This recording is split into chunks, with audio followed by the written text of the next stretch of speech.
É habitual a questão do crime envolver uma série de reflexões e comentários que ultrapassam em muito o ato delituoso em si, são questões que resvalam na ética, na moral, na psicologia e na psiquiatria simultaneamente.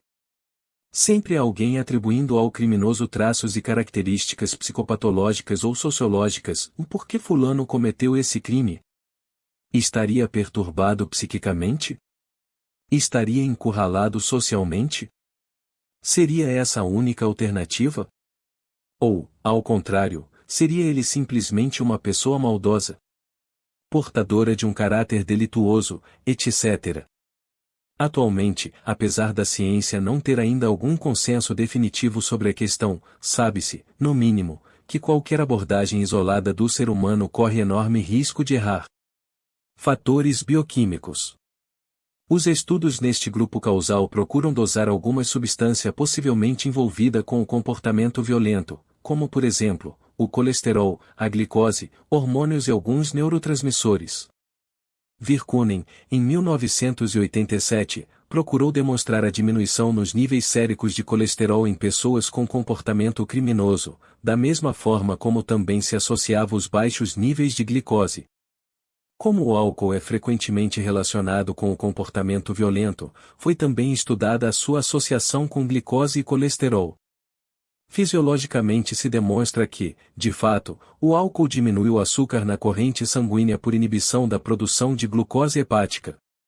Deste modo, o álcool ao fazer diminuir a quantidade de açúcar no sangue pode ser apontado como um fator facilitador do crime. Quanto ao colesterol, a situação é mais curiosa ainda. Virkkunen mostrou que a relação entre o colesterol e o álcool pode ter até uma finalidade discriminante. Ele conseguiu isolar dois grupos de pessoas envolvidas com o alcoolismo, um grupo representado por pessoas que ficam agressivas quando bebem e outro, por pessoas que bebem mas não ficam agressivos. Os primeiros mostraram menor nível de colesterol do que os segundos. E, estes, menor nível ainda do que os sujeitos não delinquentes, verificando-se que a maior violência aparece associada a menor quantidade de colesterol. No que diz respeito ao nível neuroendócrino, a hormônio mais relacionado à agressividade é a testosterona. A pesquisa verifica os níveis desse hormônio tomando por base 3 comparações, entre criminosos e não criminosos, grupo controle, e entre não criminosos relacionando-se com a agressividade e não agressividade. Nas investigações entre pessoas não criminosas os resultados são muito variáveis e até contraditórios, concluindo-se por vezes que não há correlações entre testosterona e potencial para agressividade. Rubin, 1987. Entre criminosos e não criminosos. Solveus, 1987. Rubin, 1987. Uchalin, 1987. Os resultados são mais consistentes, mas nem sempre são significativos. Alguns desses resultados mostram criminosos apresentando maior nível de testosterona do que os não criminosos. Sobre as influências neuroquímicas no comportamento agressivo, algumas das substâncias mais estudadas, Rubin, 1987, o Magnusson, 1988, o Bader, 1994, são a serotonina, que existiria em menor quantidade, o ácido fenilacético e a norepinefrina, que existiriam em maior quantidade nos criminosos. Esses estudos procuram estabelecer uma correlação entre alterações bioquímicas capazes de desencadear comportamentos criminosos, bem como as associações entre tais alterações, ingestão de álcool e criminalidade. Fatores neurológicos. Esses estudos, Buikuisen, 1987, Ari Connolly, 1987, Onashon e Deno, 1987, Pincus, 1993, associam desordens do comportamento com eventuais alterações cerebrais, essencialmente no hemisfério esquerdo. Os estudos parecem apontar na identificação das disfunções neuropsicológicas relacionadas ao comportamento violento estar presente no lobo frontal e nos lobos temporais. O lobo frontal se relaciona à regulação e inibição de comportamentos, à formação de planos e intenções, e à verificação do comportamento complexo. Suas alterações teriam como consequência dificuldades de atenção, concentração e motivação, aumento da impulsividade e da desinibição, perda do autocontrole, dificuldades em reconhecer a culpa, desinibição sexual, dificuldade de avaliação das consequências das ações praticadas, aumento do comportamento agressivo e aumento da sensibilidade ao álcool, sintomas positivamente correlacionados com o comportamento criminoso, bem como incapacidade de aprendizagem com a experiência, sintoma correlacionado positivamente com a alta incidência de recidivas. Entre alguns tipos de criminosos. Os lobos temporais regulam a vida emocional, sentimentos, instintos, comandam as respostas viscerais às alterações ambientais. Alterações nesses lobos resultam em inúmeras consequências comportamentais, das quais se destacam a dificuldade de experimentar algumas emoções, tais como o medo e outras emoções negativas, e, consequentemente, uma incapacidade em desenvolver sentimentos de medo das sanções, postura esta frequente em criminosos. Esses estudos procuram associar o crime com alterações cerebrais específicas. Cristina Queiroz, a importância das abordagens biológicas no estudo do crime. Fatores psicofisiológicos.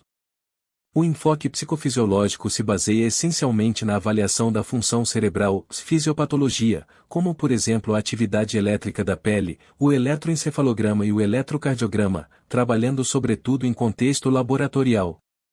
Falta, no momento, uma meta-análise de outros tipos de investigação da função cerebral, como por exemplo, os estudos com PET-SECT.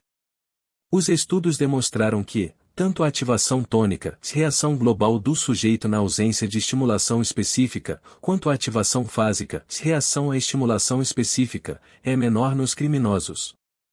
Também apresentam, os criminosos, uma média menor do ritmo cardíaco, menor nível de condutância da pele e maior tempo de resposta na atividade elétrica da pele, bem como registros eletroencefalográficos com maior incidência de anormalidades, Sfovlis, 1980, Gemmin, 1981 ou Satterfield, 1987, ou Volavka, 1987, o Odins e Grunau, 1988, o Milstein, 1988, o Venables, 1988, o Buikuisen, Eurelins Montecu e Rost, 1989, Patrick, Coutert e Lang, 1994. Alguns estudos trabalharam também com crianças e adolescentes, Magnusson, 1988, e demonstraram que as crianças com comportamentos considerados desviantes apresentam maior ativação do sistema nervoso. No entanto, estudos longitudinais, Raine, Venables e Williams, 1990 e 1995, demonstraram que adolescentes com comportamentos antissociais e que posteriormente vieram a cometer crimes apresentavam significativamente menor ativação cardiovascular e eletrodérmica, do que os que não cometeram crimes. Através da apresentação das 4 categorias citadas é possível constatar que foram realizados diferentes estudos. Apesar das metodologias utilizadas e dos resultados serem por vezes questionados, a maior parte dos trabalhos podem ser considerados científicos e metodologicamente corretos, demonstrando que de fato, podem existir fatores biológicos implicados no crime, sejam estes identificados como genes, hormônios, neurotransmissores, etc. Constata-se também que, apesar de alguns estudos não referirem apenas as variáveis biológicas, mas também as variáveis psicológicas e contextuais, a divulgação dos seus dados é efetuada segundo uma lógica reducionista e determinista, tentando estabelecer uma causalidade linear entre fatores biológicos e o crime e, contribuindo deste modo para a rejeição das abordagens biológicas no estudo do crime. Funcionando de acordo com esta perspectiva linear, se um sujeito cometeu um crime porque as suas características biológicas assim o determinam, e se estas são fáceis de identificar, de medir a quantidade de glicose, colesterol, EEG, etc., por que não prevenir o crime em pessoas, digamos, de risco? Avançando um pouco mais, por que não efetuar terapias genéticas no embrião para os sujeitos que apresentam a este nível alterações identificadas como características do criminoso? Perante estas questões levanta-se uma outra, que é do arbítrio individual, anulando esta liberdade através da certeza do comportamento ser desse jeito porque é determinado unicamente por fatores biológicos. Essas questões são de primordial importância na psiquiatria forense porque dizem respeito à imputabilidade, culpabilidade e responsabilidade. De qualquer forma, parece que a ideia da biologia ser a única e ou principal determinante do comportamento é universalmente rejeitada. Assim sendo, tentar explicar o comportamento e as atitudes humanas apenas a partir de fatores biológicos não parece ser um bom método, pois qualquer comportamento, incluindo o comportamento criminoso, é considerado como um conjunto de inúmeros processos em complexa interação.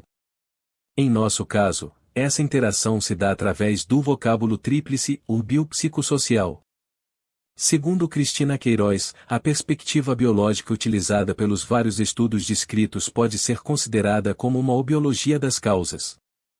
A alternativa a esta perspectiva mecanicista seria a biologia dos processos, que começa a ser utilizada atualmente, através da abordagem biopsicossocial, a qual tenta articular os fatores biológicos com os restantes níveis do comportamento humano.